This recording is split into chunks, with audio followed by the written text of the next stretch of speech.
Students, आज हम अधिगम का संप्रत्यय यानी कॉन्सेप्ट ऑफ लर्निंग पढ़ेंगे। अधिगम का अर्थ है सीखना। अधिगम का अर्थ है सीखना अर्थात व्यवहार में परिवर्तन।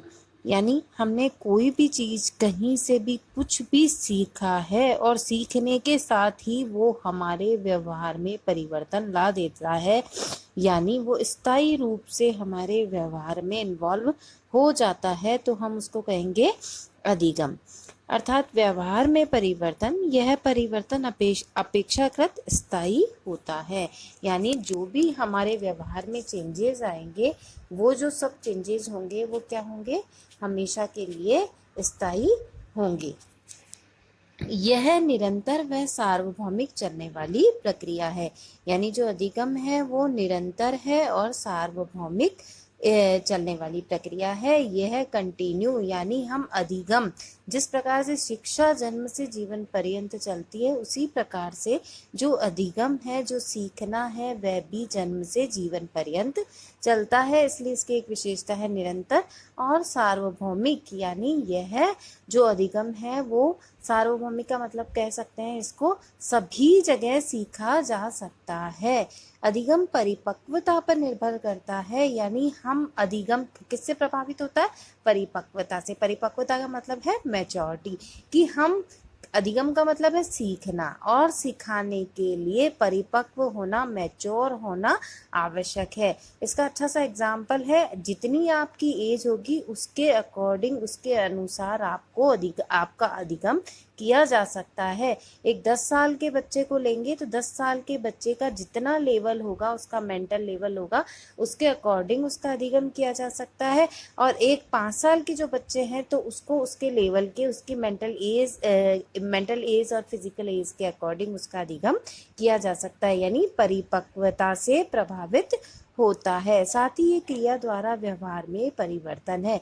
यानी अधिगम कब होगा, जब हमने कोई क्रिया करी है या कोई कार्य करके देखा है, तो ये क्रिया के द्वारा, अनुभव के द्वारा जो हमारे व्यवहार में परिवर्तन होता है वो ही अधिगम है। यानी हमने कोई काम किया, हमने कोई काम करके देखा, तभी हमने उसको सीखा, और उसके सीखने के बाद ही वो हमारे व्यवहार में स्थायी परिवर्तन लाता है।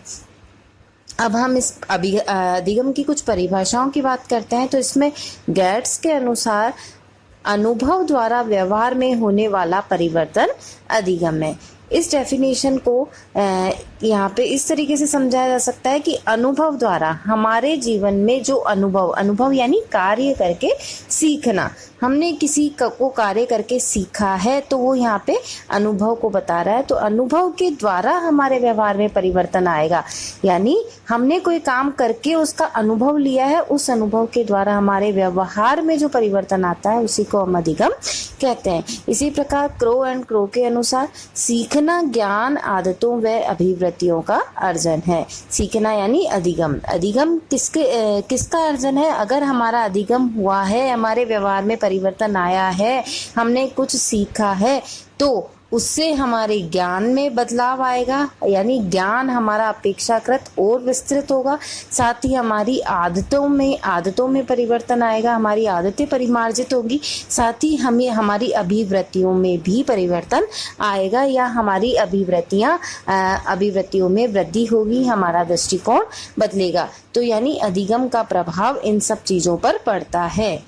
फिर है, हम कह सकते हैं यहाँ पर अधिगम की विशेषताएं, कैरेक्टरिस्टिक्स ऑफ द लर्निंग। अधिगम की विशेषताएं की हम बात करते हैं कि अधिगम, सबसे पहले इसकी विशेषता है अधिगम व्यवहार में परिवर्तन है, जो कि मैं बता चुकी हूँ कि अधिगम से हमारे व्यवहार में परिवर्तन आता है। जैसा हम पहले व्यवहार करते थे और जैसा हम अब व्यवहार कर रहे हैं, तो उसमें परिवर्तन आएगा यदि हमारा अधिगम हुआ है तो। और जो परिवर्तन आएगा वो स्थायी परिवर्तन होगा।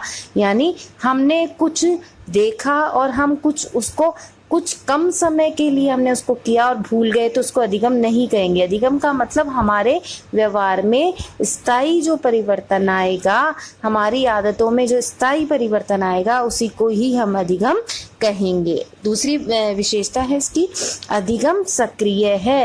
यानी अधिगम कब होगा?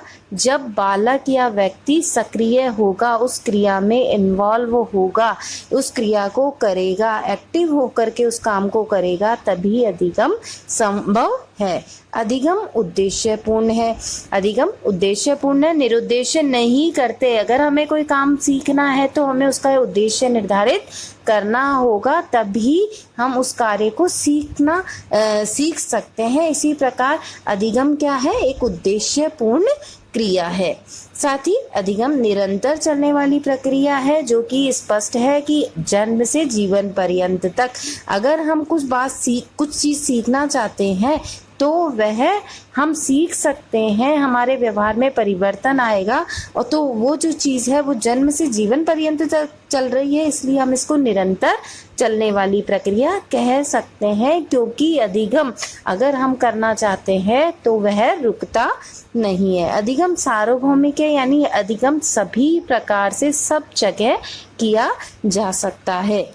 अधिगम व्यक्तिगत व सामाजिक दोनों है। अधिगम व्यक्तिगत रूप से भी कर सकते हैं, इंडिविजुअल भी कर सकते हैं, और ग्रुप में सामूहिक रूप से या सामाजिक रूप से भी कर सकते हैं। एक समूह का भी अधिगम होता है और एक व्यक्तिगत, एक बालक का भी हम अधिगम कर सकते हैं। यानी अधिगम व्यक्तिगत रूप से भी सीखा जा सकता है और सामूहिक रूप से भी सीखा जा सकता है। अधिगम अनुभवों का संगठन है, यानी अधिगम हुआ है तो कुछ ना कुछ आपके अनुभव उससे जुड़े हुए हैं। तो बहुत सारे जो अनुभव आपने अर्जित किए हैं, उन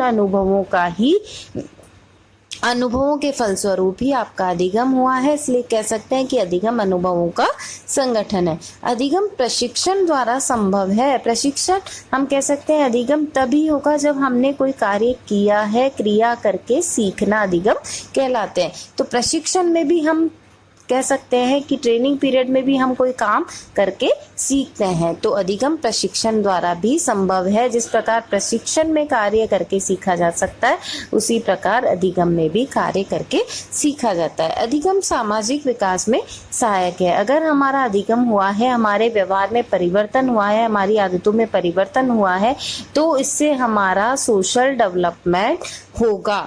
यानी अधिगम हमें अपेक्षाकृत हमारे विकास में वृद्धि करता है। अधिगम विकास है, यानी अधिगम हुआ है तो हमारा विकास हुआ है, हमने कुछ सीखा है तो हम आगे बढ़े हैं।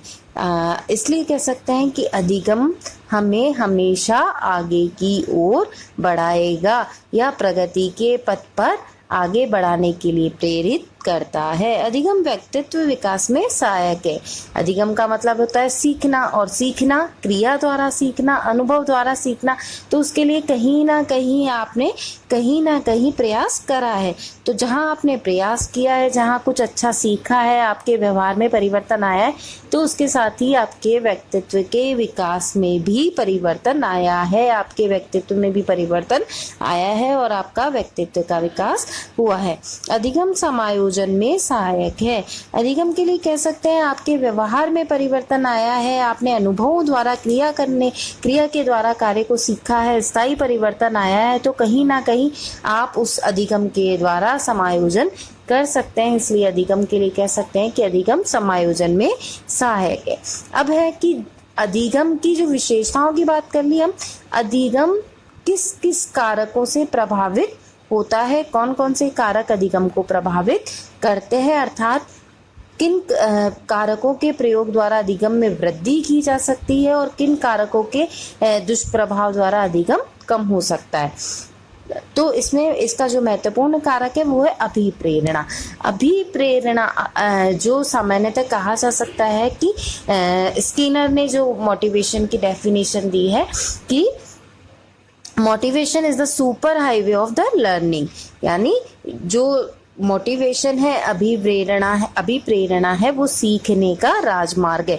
अगर किसी को कुछ सिखाना चाहते हैं, अधिगम करवाना चाहते हैं, तो उसको अभिप्रेरित कीजिए, यानी अगर हमने उसको सही दिशा में अभिप्रेरित किया है तो उसका अधिगम अवश्य होगा। तो अभिप्रेरणा अधिगम को प्रत्यक्ष प्रभावित करती है। अगर किसी को सही गाइडेंस दिया है, सही तरीके से मोटिवेट किया है, तो वह अधिगम की ओर अपेक्षाकृत अधिक प्रेरित होगा। यानी अभिप्रेरित होने पर व्यक्ति अधिक सीखने के लिए प्रयासरत रहता है। शारीरिक व मानसिक स्वास्थ्य, अगर कोई शारीरिक व मानसिक रूप से स्वस्थ है तो वह व्यक्ति या वह बालक सीखने के लिए प्रेरित होगा, यानी अधिगम की ओर उन्मुख होगा। अगर वह शारीरिक और मानसिक रूप से स्वस्थ ही नहीं है तो वह अधिगम पर उसका दुष्प्रभाव पड़ेगा या वह अधिगम के लिए प्रयासरत नहीं रहेगा। तीसरा है रुचि। रुचि भी अधिगम को प्रभावित करती है। यदि बच्चे का इंटरेस्ट ही नहीं है, किसी चीज में कार्य करने में रुचि उसकी उत्पन्न नहीं हो रही, तो उसका अधिगम कहीं ना कहीं प्रभावित होगा, क्योंकि रुचि उसकी तभी उत्पन्न होगी जब उसकी आवश्यकता होगी। तो कह सकते हैं रुचि व्यक्ति की आवश्यकता से संबंधित होती है। तो सबसे पहले उसकी आवश्यकता होनी चाहिए और फिर उस कार्य को करने के प्रति उसकी रुचि होनी चाहिए, और रुचि होने पर ही वह अधिगम कर पाएगा। जिसको जिस कार्य में रुचि होगी वह उसका अधिगम उतना ही तीव्र होगा। फिर कह सकते हैं परिपक्वता। परिपक्वता भी अधिगम को प्रभावित करती है। अगर मैच्योर है बच्चा तो उसको अधिगम के लिए तैयार किया जा सकता है। अगर बालक परिपक्व नहीं है और हम 1 साल के बच्चे को कहें कि वह अधिगम के लिए तैयार है, 10 साल के बच्चे के लेवल के बराबर उससे अधिगम की बात करते हैं, तो वो नहीं सीख पाएगा, क्योंकि परिपक्वता अधिगम को प्रभावित करती है। साथ ही है आयु। आयु भी अधिगम को प्रभावित करती है। अगर अधिक आयु का व्यक्ति अपने स्तर के अनुसार अधिगम कर पाएगा और कम आयु का व्यक्ति अपने स्तर के अनुसार अधिगम कर पाएगा। यानी बालक की जितनी आयु होगी उसका उतना ही मानसिक स्तर होगा और उतने ही मानसिक स्तर के अनुसार वो अधिगम कर पाएगा। धन्यवाद।